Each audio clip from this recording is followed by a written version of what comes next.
dan kami dari program studi ilmu pemerintahan. Kami akan mempresentasikan mengenai pemikiran politik Islam di Indonesia. Berikut ulasannya. Kekuasaan Islam dirintis pada periode 7 sampai 8 Masehi. Berdirinya Kerajaan Samudra Pasar menjadi awal mula terbentuknya kultur politik Islam di Indonesia dengan mengadopsi simbol-simbol tradisi Islam di Timur Tengah. Hal ini dapat dilihat dari penggunaan gelar sultan, pemakaian aksara Arab Melayu, penggunaan tahun Hijriah, dan adanya masjid kerajaan tempat sultan sholat. Dalam tradisi budaya Islam, sultan menjalankan dua fungsi utama, yakni sebagai penguasa dan pelindung agama Islam. Dapat dikatakan pada masa kolonialisme menjadi fase berakhirnya dominasi politik Islam, meskipun ada beberapa daerah yang tetap kuat mempertahankan diri dari serangan penjajah. Kehadiran orang-orang Belanda di Indonesia juga sangat mengancam institusi perpolitikan umat Islam. Ancaman ini terlihat manakala keinginan monopoli perdagangan timbul, orang-orang Belanda pun mulai mengintervensi institusi perpolitikan umat Islam yang pada umumnya tidak stabil.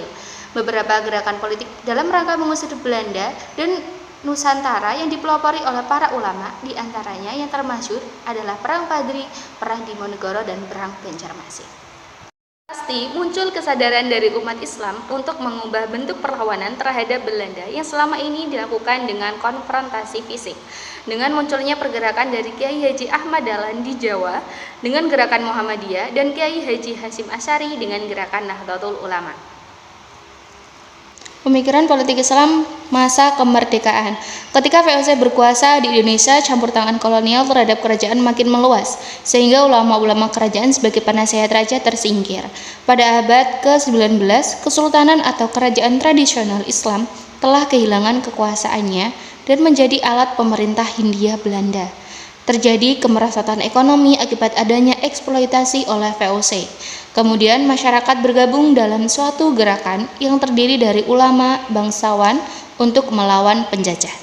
Periode pendudukan Jepang dicatat sebagai episode pembukaan kembali keterlibatan umat Islam dalam dunia politik. Dalam hal ini dapat dilihat dari dibentuknya kantor urusan agama, didirikannya Masyumi, dan pembentukan Hizbullah. Sumbangan terbesar Jepang bagi politik Islam Indonesia dapat dilihat dalam upayanya untuk menyatukan berbagai kekuatan Islam dalam suatu organisasi Masyumi yang didukung oleh Muhammadiyah maupun NU. Agar tidak menimbulkan perpecahan, maka tercapailah kesepakatan bersama yang dirumuskan dalam Piagam Jakarta bahwa Pancasila merupakan dasar negara dan rumusan sila pertama yang berbunyi ketuhanan dengan kewajiban menjalankan syariat Islam bagi pemeluk-pemeluknya telah diganti sehari setelah proklamasi kemerdekaan yang ditandatangani pada 22 Juni 1945 itu dibicarakan kembali. Karena alasan demi persatuan nasional sila pertama, Pancasila diganti dengan ketuhanan yang Maha Esa. Diterimanya Pancasila sebagai ideologi negara serta dihapuskannya sila pertama dari Piagam Jakarta dapat ditafsirkan sebagai kekalahan politik Islam. Kedatipun demikian, para pendukung gagasan negara Islam tidak menyerah begitu saja. Gerakan Darul Islam yang memproklamasikan berdirinya negara Islam Indonesia yang dipimpin oleh Marijan Kartosuwiryo serta perjuangan wakil-wakil Islam di dalam sidang konstituanse hasil pemilu 1955 untuk menggolkan kembali gagasan negara Islam merupakan indikasi konsistensi perjuangan mereka. Pemberlakuan demokrasi terpimpin oleh Soekarno ternyata menimbulkan respon yang beragam dari kalangan partai Islam. Pada periode ini, menurut Syafi'i Ma'arif, era demokrasi terpimpin menjadi periode kristalisasi dan periode kolaborasi. Periode kristalisasi ditandai dengan pemilihan kawan dan lawan pendukung dan oposisi terhadap kebijakan tersebut. Sementara periode kolaborasi ditandai dengan kerjasama partai-partai Islam yang ikut bersama demokrasi terpimpin, termasuk dengan komunis yang merupakan salah satu pilar penyangganya. Pemikiran totalistik, yakni bentuk pemikiran yang beranggapan bahwa doktrin Islam bersifat kafah, serta mengandung wawasan, nilai dan petunjuk yang bersifat langgeng dan komprehensif yang meliputi semua bidang kehidupan sosial, politik, ekonomi, serta melingkupi segi-segi baik individual, kolektif maupun masyarakat kemanusiaan umumnya.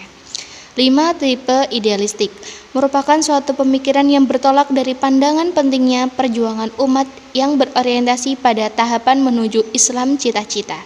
Islam ideal di sini dimaksudkan sebagaimana yang tersurat dan tersirat dalam Al-Quran dan Sunnah yang otentik, tetapi belum tentu tercermin dalam tingkah laku sosiopolitik umat Islam dalam realitas sejarah mereka.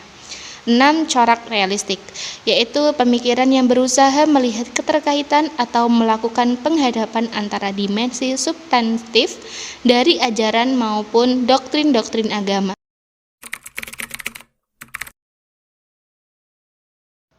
Jatuhnya pemerintahan Orde Baru yang otoriter dan korup membawa harapan munculnya pemerintahan pasca Orde Baru yang demokratis. Hal ini tercermin dari kebebasan mendirikan partai politik. Tercatat ada 84 partai baru yang mengikuti pemilu 1999, termasuk di dalamnya Partai Islam. Keadaan ini juga mempengaruhi ulama untuk kembali aktif di dunia politik dengan terjun langsung untuk memenangkan partai tertentu sesuai dengan posisinya. Partai-partai yang berasaskan Islam merupakan aplikasi para pemikir yang meyakini bahwa agama Islam komprehensif dan mencakup sistem perpolitikan. Hal ini dapat dilihat misalnya pada Partai Keadilan Sosial, cikal bakal PKS, yang banyak terinspirasi oleh gerakan Ikhwatul Muslimin yang dirintis oleh Hasan al-Banna. Sedangkan partai-partai yang melakukan objektifikasi dan spesialisasi keduanya berjalan dengan konsep yang membandingkan Islam merangkum prinsip dan nilai-nilai etis bagi kehidupan sosial dan negara yang memiliki fleksibilitas dalam implementasinya. Kelompok yang melakukan objektifikasi maupun spesialisasi sepertinya ingin menampilkan Islam yang berwajah inklusif. Mereka menyuarakan ide-ide tentang keadilan, egaliter, kebebasan, kemakmuran, dan demokrasi yang semuanya ada dalam ajaran Islam. Namun, inklusif artinya mampu menyentuh dan mengayomi semua orang tanpa memandang suku, golongan, bahkan agama. Karena Indonesia merupakan negara yang multi etnis dan agama, sedangkan pemikiran bahwa Islam terpisah dengan wilayah politik kiranya menjadi pijakan argumentasi bagi partai sekuler. Penutup, demikian gambaran terkait dengan pemikiran politik Islam di Indonesia yang secara teoritis memiliki warna plural dan beragam. Dinamika pemikiran politik Islam sejak masa pra-kemerdekaan sampai era reformasi memperlihatkan berbagai wacana yang berbeda-beda. Ada yang formalistik, totalistik, idealistik, hingga realistik. Pada masa awal perjuangan, tujuan umat Islam pada masa penjajahan adalah untuk menegakkan akidah serta melawan ketidakadilan para penjajah. Seiring dengan berjalannya waktu, mulai menyadari bahwa untuk mencapai tujuan penggunaan cara tradisional sudah tidak mempan lagi, sehingga perlu adanya perubahan-perubahan walaupun berasal dari pengaruh kolonial tersebut dengan bergabung dalam suatu organisasi. Adapun organisasi pergerakan yang lahir serta memiliki peranan penting sampai saat ini adalah Muhammadiyah dan Nahdlatul Ulama. Sekian ulasan dari kelompok kami. Jangan lupa like, komen, dan subscribe. Dadah. Dadah.